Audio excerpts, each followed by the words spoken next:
Cheating again, please divorce me. After a not-so-long marriage of 4 years, I finally asked Ash to get a divorce. My in-laws took my side and gave my husband a stern talking to. He looked annoyed and had a blue streak on his temple, but then he grinned and said, "Okay, all right, I'll divorce you. But on one condition. You can make any conditions you want, anyway I'm not going to stay married to you anymore." "Fine, then take my parents and our babies and get out." "No alimony or child support." He continued with a thin smile with a condescending face. "You know, it's bad enough to be cheated on, but it's also bad enough to be cheated on. I'm tired of looking at your depressed face. And also, the handsome man with a lonely shadow on his back who has been divorced is very attractive to women, isn't it?" Apparently, he still didn't think I meant seriously. "Oh, no, seriously? Your new house is." I sent him a picture of my new house. "I am Susan, 28 years old. I'm a mother of 3-year-old twin girls. My husband Ash is 4 years older than me, 32, and a salesman for a trading company. We have been married for 4 years. During our relationship, we found out I was pregnant and hurriedly registered for the marriage. It was what is known as a shotgun wedding. Ash was a salesman who came to the office where I was working at the time, and I admired him as a cool guy from the first time I saw him. We became close through our business contacts, and when he asked me to meet with him outside of work, I felt like I was on the verge of heaven. That's how good my first impression of Ash was. He is tall and slender, with a lean but toned physique, a low, pleasant voice, and of course, a face that is much prettier than most actors. We dated a few times and became close, and before I knew it, we were carrying a child. When I confided this to Ash, he was delighted and asked me to marry him. I was happy. It was like being the heroine in a story with a happy ending. But when we finally got together, the story was not a happy-go-lucky tale, but rather a comic book about the trials and tribulations of a philandering, unfaithful husband. Ash was certainly good-looking and used to dealing with women. I judged it to be gentlemanly and mistakenly believed that he cared for me. And I believed that his immediate offer to marry me was a sign of love, but to him, it was just another tool in his arsenal of future games. I was completely oblivious to all of this and, as he said, I moved in with his parents as soon as we were married. "I can't leave you home alone like that and go to work. I'm worried about you, so I'm asking you to move in with my parents. You don't have a home to go back to, and I want you to do that. My parents passed away at a young age before I was able to enter the workforce. With no siblings, I had no reason to refuse." I was deceived by his words and ended up living with his in-laws at his parents' house. Fortunately, his parents were good people. If they had been the same kind of in-laws, I would have despaired of my life a long time ago. "Don't worry about your life, I'm a good salesman and I earn enough to raise you and the kids. So quit your job and have your children in peace." When Ash found out that the new life inside me was twins, he said this and encouraged me to quit my job. I liked my job, and I was attached to the place I had worked at since I left college. I was a little worried about that, but I was also very concerned about my first delivery and twins, so I did as my husband suggested and quit my job. And quit my job, and was able to greet the day I would become a mother with peace of mind, as peaceful as it looked, just like the hero of the story with the happy ending I had initially thought I would be. My in-laws were overjoyed with the girl twins, and I was truly happy in those days. I thought that I had achieved picture-perfect happiness, that I had achieved a perfect score in my life, that I had not lacked a single point in my life. Then, when I was drunk with happiness, my husband gradually started coming home late. When I was busy raising the twins with the help of my in-laws, my husband began to work overtime more and more. He also started working on holidays. This is a busy time for me.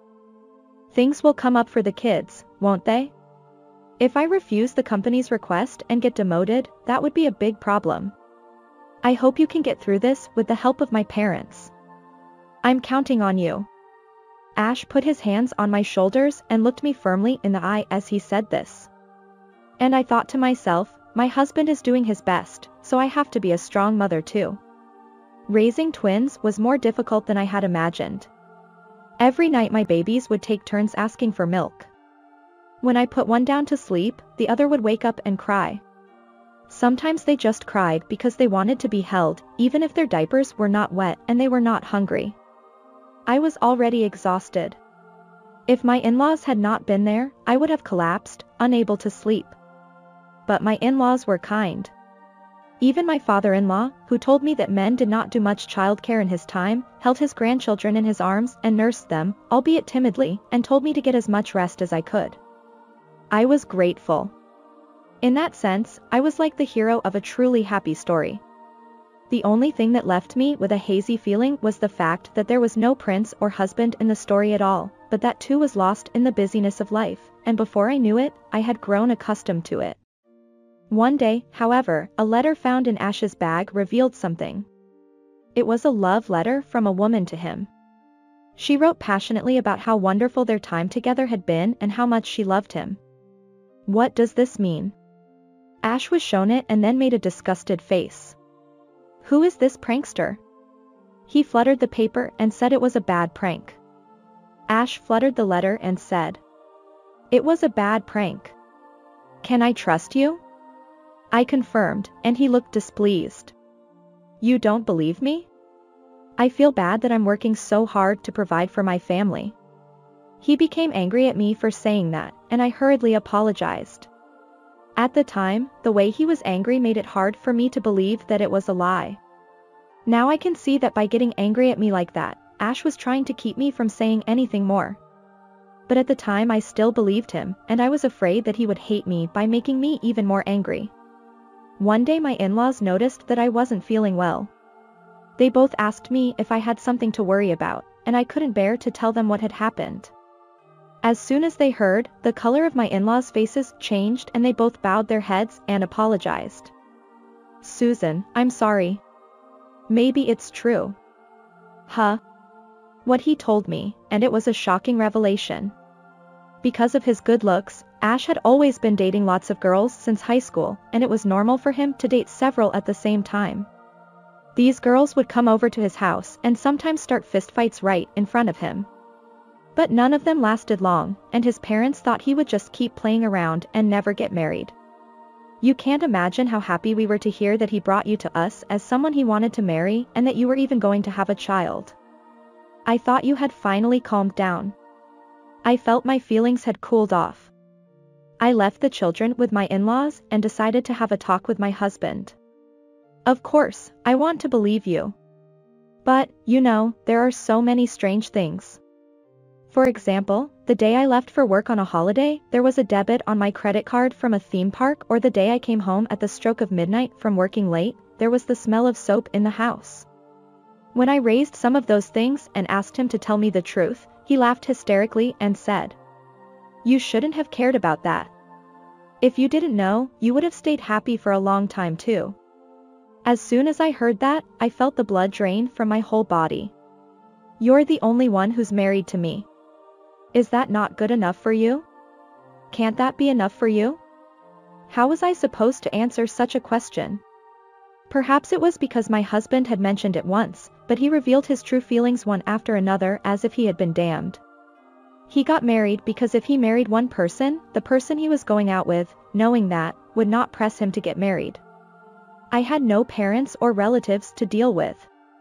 I figured that if he made me quit my job, I would lose my financial power and he would have to do what he said. I was a convenient woman who fell for his strategy. Ash said, "So, if you don't want a divorce, don't complain from now on, understand?" I couldn't say anything and could only silently lie down in front of Ash, who was smiling broadly. It was frustrating. After that, Ash stopped hiding what he was doing. He simply told me and my in-laws to leave if they had any complaints. His in-laws were very eager to believe in their son, but he had gotten to the point where he could no longer control what he wanted to do. I almost gave up at one point. As my husband said, I had no way to make ends meet after having twins and quitting my job. I thought about suing Ash for infidelity and going to court, but the time, effort, and money involved were too much for me to act. I thought that if I just stayed quiet and let him do what he wanted to do, at least I could make a living and survive. I even thought about pretending that I didn't know him and fooling myself into thinking that he was a good husband. But it was my in-laws, of all the people, who made me change my mind. They made me a certain proposal. And I decided to take them up on their offer. From that day on, with the help of my in-laws, I continued to make efforts for that day. 3 years passed. Another affair, please divorce me. After 4 not so long years of marriage, I finally asked for a divorce. My in-laws took my side and gave my husband a stern talking to. He was annoyed and had a blue streak on his temple, but eventually, he grinned and said, "Okay, all right, I'll divorce you. But on one condition. I'm not going to stay married to you anymore anyway." I held out the completed divorce papers. Ash looked surprised to see it. "Fine, then take my parents and our babies and get out. No alimony or child support." He continued with a thin smile as if he were mocking me. "You know, it's bad enough being unfaithful. I'm tired of looking at your depressed face too. And a handsome man with a lonely shadow of a divorced man is also very attractive to women, isn't it?" Apparently, he still didn't think I meant what I said. Maybe he thought I would be mature enough to listen to him if he said so. He took his time, signed and stamped the divorce papers as if to make a show of it to me, and then tossed them like a boomerang at my feet. I calmly picked it up and made sure it was filled out properly. "If Dad and Mom are going to take Susan's side, you all will be hopeless. I don't care." He smirked and even told his parents that. "How dare you say that? You are the father." His father was ranting and raving.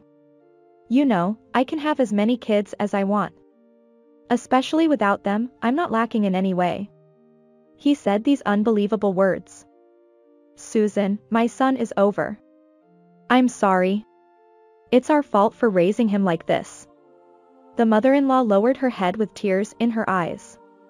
"I think you should give up now and leave him." Ash looked at us with amusement. The next day, while he was at work, I left home with the children and my in-laws.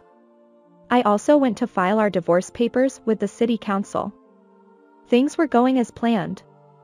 Ash, who didn't come home very often, didn't realize it, but there was hardly any luggage left in his room anymore, except for his bedroom. He probably did not care at all what was going on inside the house, a house where he only slept when he came home and where the outwardly good he showed his comings and goings to the neighbors to the extent that the world would not think him strange. We had already decided on a new house and were gradually moving our belongings there. For the day when we were to carry out our plan, we had done enough sorting without him noticing, so all that was left was old furniture, junk, and things we wouldn't be bothered without. The next day Ash didn't come back, and we didn't hear from him. Maybe he didn't think we had really left, or maybe he was just trying to punish us, but either way, it was someone we no longer cared about, and we didn't care. It was a week later when Ash called me. "Hey, where are you? Why is the house so empty?" He finally seemed to realize that there was hardly anything left in the house. I didn't know how he felt about our absence, but he called me on my phone anyway, angry about the lack of stuff. Why? Because I brought what I needed and got rid of what I didn't need. I'm sure you have the things you need for your life. Yes, I had left only the things that Ash could at least live with. Dishes, just enough shampoo, body soap, and towels to take a bath for now. The double bed we slept in together was also left in place, as I knew he would need a place to sleep as well. Well, I slept on a futon in the Japanese-style room with the kids, so we hardly slept together anymore. There were also his clothes, his mementos, a few cardboard boxes, and a few ingredients that would last for a while, such as cup noodles and retort pouch foods. With that much, he could survive on his own for a while. We were originally a couple, so I showed him that much compassion. TVs, and other home appliances. I took all of them because I need them for my life. What the hell are you doing? Those things were originally bought with the money I earned. It was true. Ash had taken away my financial power by not letting me work, but he had given me as much money as I needed to keep up appearances. Yes, but if I leave it there, I don't know if you'll be able to use it next time, do you? So, I took them from you. Some of it I sold, 'cause I didn't need it. What do you mean? That house, your father sold it, and soon you will have to leave. Ash, what the hell? He exclaimed so loudly as my ears would suffer that I had to keep my ear away from my phone.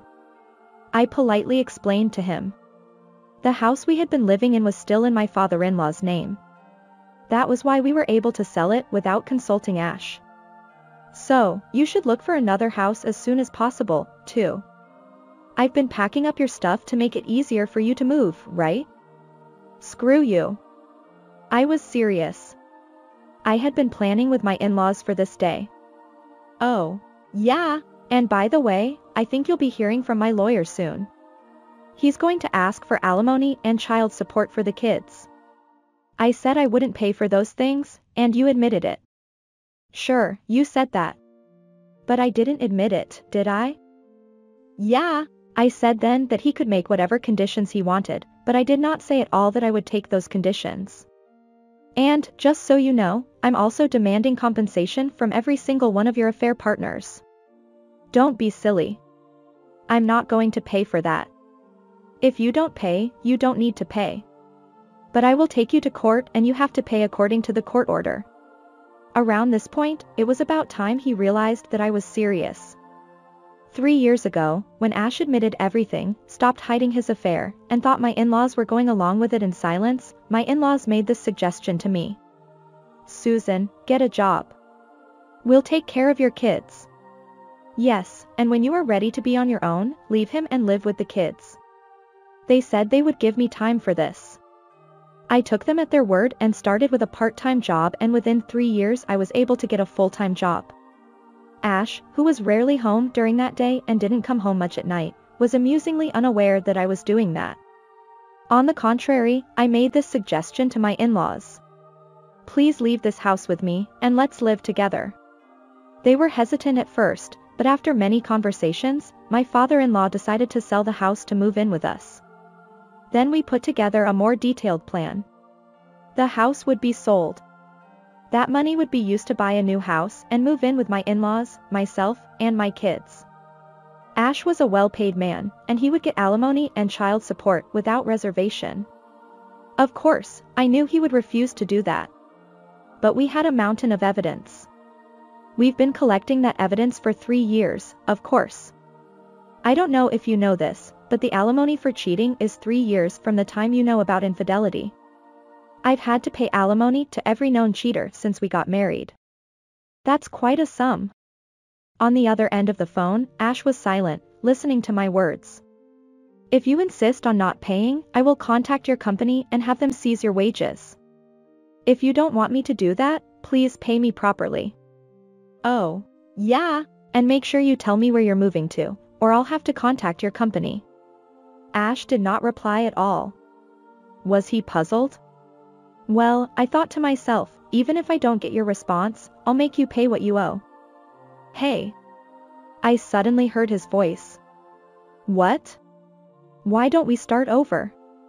What? I was surprised at the suddenness of the situation. Hey, why don't we? Ash continued in a sweet voice. We are a married couple, aren't we? Don't be so cold. Hey. Ash continued to speak sweetly to me. Ash seemed to think that if he kept talking sweetly to me, I would break down. I'm sorry, but we are not a couple anymore. I've already filed for divorce. Why don't you register again? Ash said without a pause. Wouldn't it be better for the children if both parents were together? Did he not remember his own words at that time, when he had said, I could have as many children as I wanted? It was appalling. I am sorry, but those children are mine and mine alone. Why don't you just have new children with someone else? I said and hung up the phone. Later, the cheating partners, who had received a content-certified letter from my lawyer, contacted me one after another. Some of them were married, and those took the initiative to pay me because they did not want their husband to find out their secrets. All the women paid more easily than I expected. It was worth hiring a lawyer who specializes in cheating and divorce. After all, there were so many of his partners. I am sure I didn't charge each of them a very high amount, but I was able to collect enough to send their children to college without any worries. Ash contacted me several times since then, but he always managed to cajole me into getting back together with him. Don't be like that, please reply to the content certified letter from the lawyer. Don't be so cold, hey? He was desperately trying to hang on, but I had not a millimeter of intention to nod. And then Ash said something like this as if he had just thought of it. Hey, what kind of place do you live in now? You want to come back here, don't you? If it's now, you can still come back, just take the plunge and come back. Don't worry. I sent him a picture I had taken of my current house, just enough to show where it was and what the room looked like. Oh, no, seriously? Your new house is? He looked at the picture and exclaimed. Yes, I am living in what is called a high-rise condo. He seemed to have guessed from the blue sky glimpsed from the window of the room that it was quite an upper floor there. Please. Let me live there with you. No. I cut him off with a single word. Please don't contact me again unless it's through my lawyer. I blocked him and bought a new phone. Now he would never contact me directly again. According to my lawyer, Ash desperately asked me to contact him, but of course, I refused. When I insisted that I would strictly ask him to pay alimony and child support, and if he didn't pay, I would file a motion to garnish his salary with the company, he finally gave up and agreed to pay. I didn't want to be on the hook for years, so I asked him to pay both in one lump sum. I don't know if he got into debt somewhere or if he had been secretly saving money, but I got what I could get from him, so it doesn't matter either way anymore. Now I leave my kids at my in-laws and go to work. To be honest, I have enough alimony to get by without working, but no one knows when things will happen. If I can, I should always have a proper job. Besides, I want to stay connected to society by working. I enjoy working every day because I like to interact with people, which is what I did in sales before I got married. When Ash asked me to quit my job and I was stuck at home, only taking care of my children, I felt isolated from society and alone. Of course, I was close to my in-laws, but people must be connected to society. My marriage was like being thrust from heaven to hell, but I guess I have to thank Ash just for giving me 2 adorable daughters and the parents-in-laws who I can once again call my parents. Yeah, about Ash, turns out, because of the lawsuit I filed, he got blamed by the women, and they even stormed the company. In the end, the company found out what he had been up to. He was demoted and sent from the head office to a local branch office. Even there, some women seemed to be attracted by Ash because of his good looks, but of course, the rumors reached them and no one would approach him because of the alimony and child support debts he had to pay. Either way, it's not my business. I cherish my current family and am walking towards a bright future. I'm truly enjoying happy days.